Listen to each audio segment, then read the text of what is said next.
Are your golf balls starting left or right? Could it be that the fit of your lie angle, the angle between the shaft and the club head, is not correct? Today, we're going to explore the lie angle of the club. We're going to look at clubs that are a little bit too upright, a little bit too flat, show you the difference between the two and how you can measure this on your own to make sure your clubs are fit for you to give you the best chance to get the ball to start straight. We're going to use the Op36 fitting system developed by Henry-Griffitts Golf along with Op36. We're going to use a very upright club. So you can see the angle is very upright or vertical. We're going to use a flat club, and these are pitching wedges. Remember from the previous video when we were talking about length and how that's important. Today we're going to look at the lie angle and how important that is. I wish I knew this when I was playing because I used to hit shots. They would start left and I'd start fixing my golf swing when it might have been that the club just wasn't fit for me. Let's head over and hit some shots from 25 yards away and we'll talk about this a little bit more. We're going to talk about the lie angle of your club. The important parts for us to understand as we're learning about this is that we're not trying to hit the ball on the leading edge or the first groove. We're actually trying to hit this shot somewhere near the 5th or 6th groove. If we're trying to hit the ball up here on the face, when we measure this and show you why lie angle matters, we're going to put this lie angle tool on approximately the 5th or 6th groove. What I really want to show you is the importance of where the loft points when we change your lie angle. If we rotate around here on the camera, and if I was to put the bottom of my club flush to the lie board here, the yellow ball points pretty straight, pretty close to over the stick. If I move the club such that the club head, the toe is higher up in the air, the ball points to the left, which means that if I was to hit this ball with an upright club, the ball would start to the left with the leading edge square. That's really important to understand. The leading edge is still square, but the loft is pointing left because it's upright. If I move the club such that the toe is further in the ground or the heel is up, this would be considered flat, club head, and then that points out to the right. The ball would start to the right, even though the leading edge is square. What we're going to be playing with today is the lie angle from 25 yards away. This is a great place for us to get a good understanding of how important this component is to your golf game. I would highly recommend beginner golfers get the length of their club pretty close and get the lie angle pretty close. And the nice thing about the Henry-Griffitts Op36 fitting system with pitching wedges is it allows us as coaches to adjust the length and the lie. This club is very upright for me. This is 3 degrees upright, plus it's a long shaft. The longer the shaft is, the more it's going to play upright. If I was to get ready to hit this in my normal setup, the toe is pretty high up in the air. If I bring this leading edge back square at impact, because it's upright, the ball's going to start left. Let me put this on the foresight, and this will measure where the ball takes off. As I hit that one, that was a 4-degree pull to the left. Even though I did the best I could through impact to keep the leading edge square, the loft pointed to the left because it was too upright for me. Now I want you to think about, if you have a club that's going to the left, what would you do in your golf swing or mechanics to make sure it doesn't go left? A lot of times it goes low and left when the clubs are too upright. If you think about this, what can I add to my swing to make it go less left?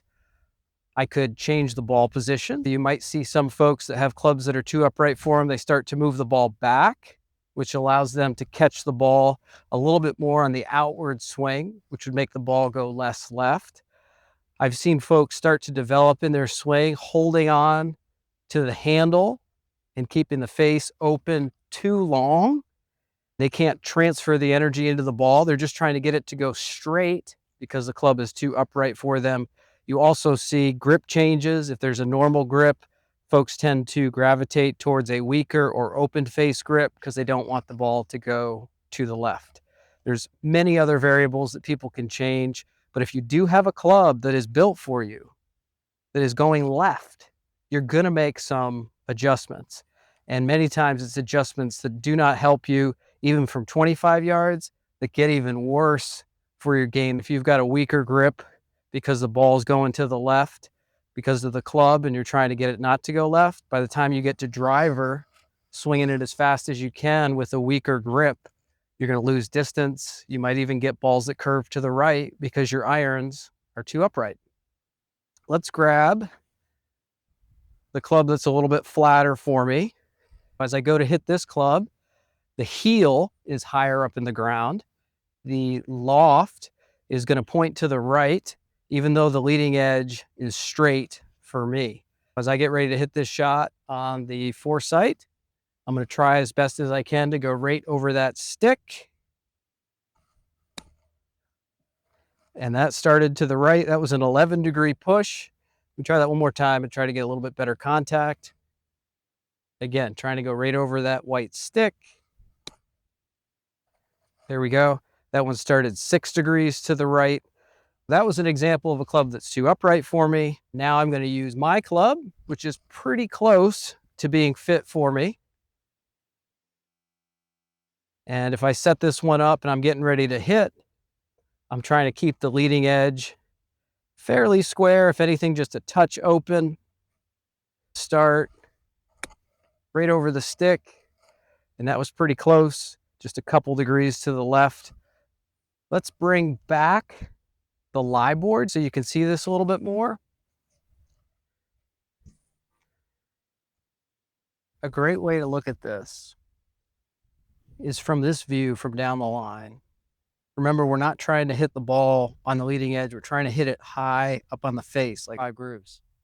If this club head is too upright for me, if the golf ball is in the middle of the club, I can't hit the ball solid. I'm going to hit it thin every time. What you'll see with players like this, they'll take heel deep divots. The heel is really deep because they're trying to get down to the ball. Other way too is if somebody has clubs that are too flat for them where the heel's up in the air, you can see if the ball's in the middle of the face, they're going to get some toe deep divots to try to hit it solid.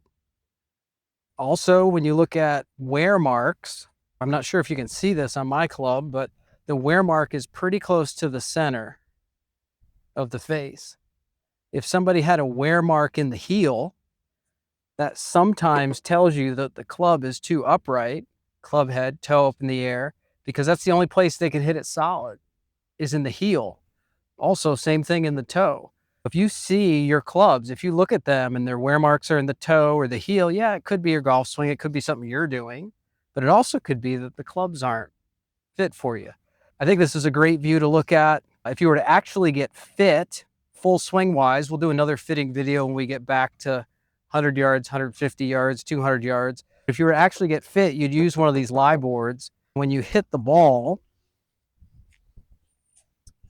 it would make a mark on the bottom of the club. And then you'd look at the mark and you'd want the mark to be as close to the center as you can. From 25 yards away, level 1, I think this is a great place to start at setup. We want the club pretty close to flush to the ground with the butt of the club pointing at your belt buckle. If the only way for you to get this club flush to the ground is it's got to point up by your belly button, then the fit is not even close. And also, if the only way for you to get it flushy is for the butt of the club to point under your zipper, that's not good either. Get with a good coach who knows their fitting. This can really be helpful to give you the best chance for long-term success. Let me re-emphasize from the previous club fitting video, the number one most important error that happens when clubs aren't fit for you. It's a power issue. If I have a club that's too upright for me, which is right here, and I grip it like I normally do right at my belt buckle, the club's too upright, I'm going to have to raise it. I'm going to have to get closer to it, bend my elbows, stand taller, and retract my shoulders at setup. The challenge here is I can't retract my shoulders anymore as I go back. So it's very hard for me to get shoulder turn because of the way I'm set up. If the club's the correct fit for me, my shoulders are protracted slightly at setup. It allows me in the backswing to retract my right shoulder, which is an extremely powerful move. And I'll tell you what, I see folks that have clubs that are too upright for them. They make adjustments, weaken the grip, stand closer, bend the elbows, retract the shoulders. It is very difficult for them to generate power. When they get back to the tees, I think it's directly related to club fitting and how they adjusted to the clubs that weren't fit for them. If I was helping somebody and we wanted to get the fit fairly close, I'm going to use this big club just to show you the exaggeration here. It might be good if we get back behind again. You don't have to get way low, but if somebody were to set up to a shot, more often than not, you'll see juniors that grab their parents' clubs or their dad's clubs that are too upright, too long. And when they set up, you'll see a large gap underneath the toe, which is an indication, it's an indication that the clubs might be too upright for somebody. From 25 yards away, we're doing our best guess. If we were fitting somebody, you'll see some people that set up like this, and when they come back to impact, they figure out a way to get the club to sit flush so that the club fitter might be like, oh, that club's close to being fit for you. What we're trying to do when we fit from 25 yards away is get the handle in a location where we can have a really good grip. If you go back to the previous video we did on grip from the short game, we want the grip to be not deep into our fingers, a little bit towards our lifeline. As long as the club is flush on the lie board, we're okay. If somebody has a really long club and it's upright and they've got to raise the handle to get it to be flush to the ground, you're going to see some interesting grips that people produce.